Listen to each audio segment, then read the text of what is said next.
Good morning and welcome to Tuesday's Daily Dose. I'm Luke Morney and one of the elders here at Journey Church.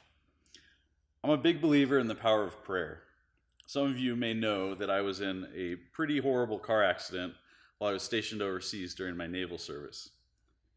I was a passenger in a car, and after the accident, the damage to the vehicle was so bad that the first responders had to unfold the license plate to see who the car belonged to.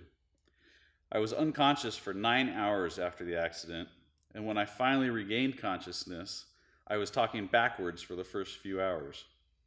I'm 100% certain that the only reason I survived is because of the prayers of my mom and my grandmother. Grandma has since passed on, but I know my mom still prays for me each day.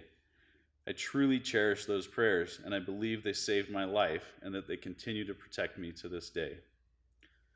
This August, our church met for 3 consecutive Thursday nights to observe a dedicated time of prayer and worship.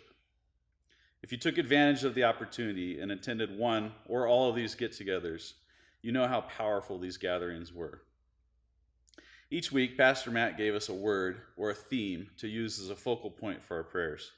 The second week we met, that word was thirst. Matt talked about how God designed us with a thirst that only He can satisfy. And then he posed a significant question to our church family. That question is the focus of our discussion today. Why is it that we have no issue at all asking God to bless our families, our friends, or even strangers?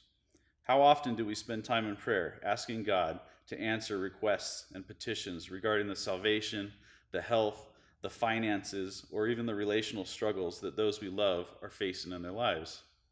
For many of us, the core of our prayer life centers around the needs of others.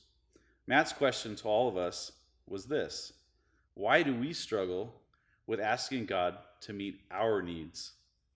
I think one reason for this struggle that many of us share is that we feel we are not important enough, or more specifically, we feel that our needs are not important enough to take to God. He has so many more important things to deal with, we tell ourselves. As a result, we miss talking to Him about the things that often matter to us the most. I'm no biblical scholar, but I doubt anyone would argue that C.S. Lewis was eminently qualified in this regard. His explanation about God and time and prayer is both simple and beautiful in how clearly it explains the fallacy of this argument. So I'm going to read to you an excerpt out of the book Mere Christianity, where Lewis is talking about time and how God is actually beyond or outside of our understanding of time.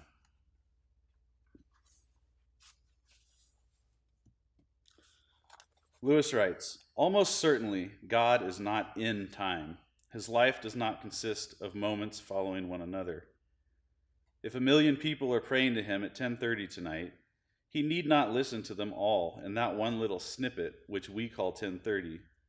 10:30 and every other moment from the beginning of the world is always the present for Him. If you like to put it that way, He has all eternity in which to listen to the split second of prayer put up by a pilot as his plane crashes in flames. That is difficult, I know. Let me try to give something, not the same, but a bit like it. Suppose I'm writing a novel. I write, 'Mary laid down her work.' Next moment came a knock at the door. For Mary, who has to live in the imaginary time of my story, there is no interval between putting down the work and hearing the knock.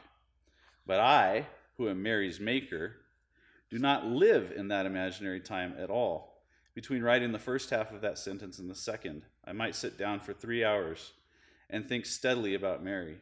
I could think about Mary as if she were the only character in the book and for as long as I pleased, and the hours I spent in doing so would not appear in Mary's time, the time inside the story, at all. This is not a perfect illustration, of course, but it may give just a glimpse of what I believe to be the truth.